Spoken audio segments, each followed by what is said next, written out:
Good morning. This is Fred Mitchell, Chairman of the Progressive Liberal Party, Minister for the Public Service and Foreign Affairs, and today is Monday, the 30th of May, 2022. So I'm back in the Bahamas after a foreign ministers meeting of CARICOM in Guyana, and I'm now in Grand Bahama, leaving for Nassau. It was my privilege and honor to address last evening the men's branch of the PLP up here in Grand Bahama. I've been away from this city, which I call home, for too long, but in that time, those 8 weeks or so that I've been away, the PLP administration has managed a psychological shift in the atmosphere from one of despair to cautious optimism.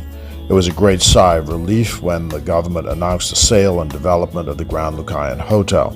Hot on its heels came the Carnival Cruise Port announcement, and it was not just an announcement, but an actual shovel-in-the-ground project.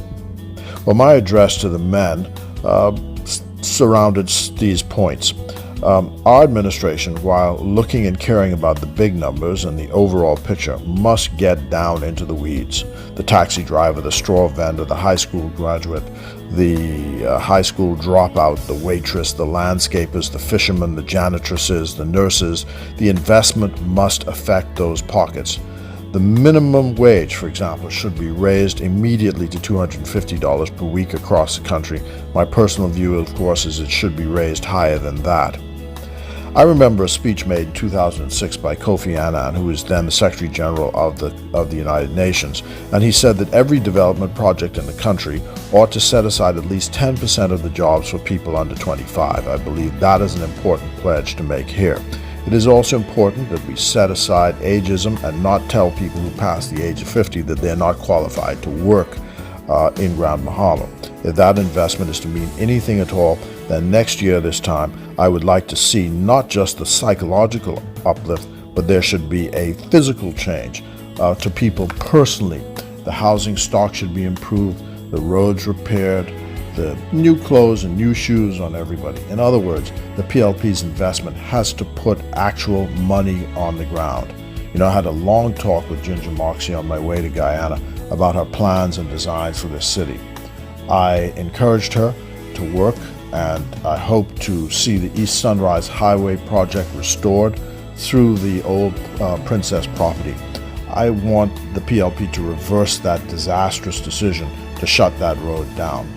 You know, it'd be a great psychological lift.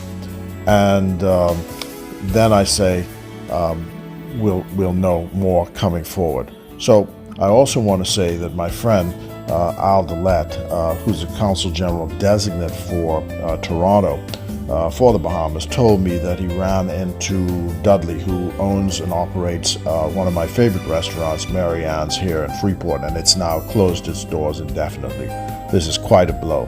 Dudley runs the place. It's a great restaurant, and it's a sign of the tough times. I hope it opens soon. No better place for Sunday dinner than at Mary Ann's. Well, until next time, God bless you. God bless the Commonwealth of the Bahamas. And here's hoping for good and better times in Grand Bahama on this day. God bless you. It's PLP all the way.